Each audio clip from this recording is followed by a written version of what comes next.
If your desktop shows up fine, but everything stays frozen and unresponsive for a minute or more after you logged it in, that's not your imagination, it's a specific Windows behavior, and yes, it is fixable. So let's just fix that sluggish post-logging window where apps scroll to live. So the first thing you want to do is to press Ctrl Shift and Escape to open the actual taskbar.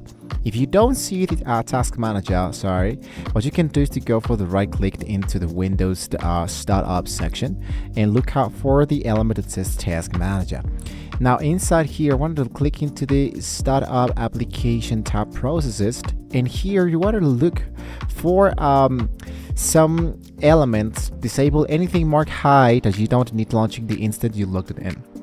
So I go for the startup impact, it says high, for example, let's say OneDrive. So what I can do is to disable this one because I don't need to use OneDrive at the moment. For example, WhatsApp is disabled, I disabled Spotify, I disabled Cloud, I disabled Copilot, I disabled a lot of applications that actually currently I don't use a lot inside of them. So you wanted to make sure that you disable the elements that are really high, so you can focus into the next step. Check out the antivirus boot scan. So the third-party antivirus software is one of the most common overlooked causes of the exact symptom. So when you open your antivirus program settings and look for the boot time of the startup scan options, you can look out for the delayed or disable it, so the scanning happenings after you already use the actual PC.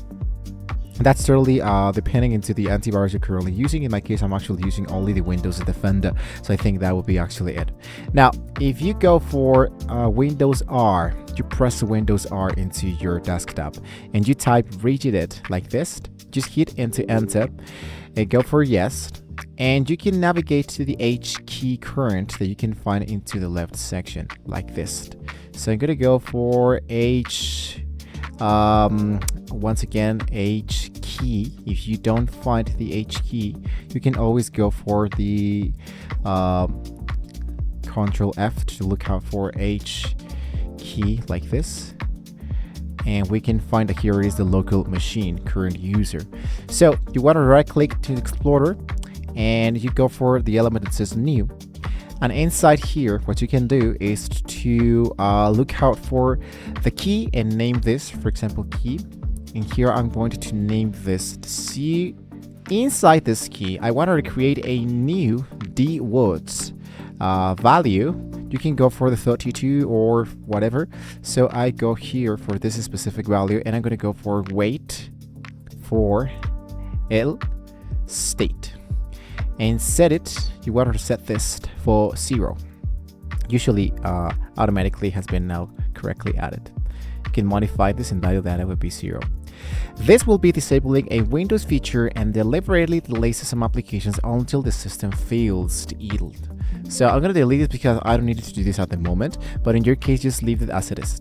I'm going to close this and I'm actually good to go. Now, we can check the disk activity, for example. Once again, I'm going to open the task manager, and inside the task manager, I wanted to look out for, once again, let's go for here. And inside here, you want to look out for the logged in and watch the disk usage. So here, if it's stuck at 100% for more than 30 seconds, you want to click into that. You want to select that element, push to the storage, the bottleneck, rather than too many applications. And now what you need to do is to disable that, and you're good to go. Something else that we can do, if this one still doesn't work like a lot, you can go into your settings. You want to go for the Windows update and check for some optional driver updates too, not just the system updates. Outdated storage are the chipset drivers commonly cause exactly this kind of post-logging lag. So make sure that you also go into the advanced options and you make sure that the optional updates are enabled, and you can see that you don't have any availability there. So there you go, guys. That's it. Your application should be usable within seconds of the logged in. So if this fixes for you, let me know if this actually worked for you. If you have any comment, you can let me know in the comments below. Thank you for watching. See you guys next time.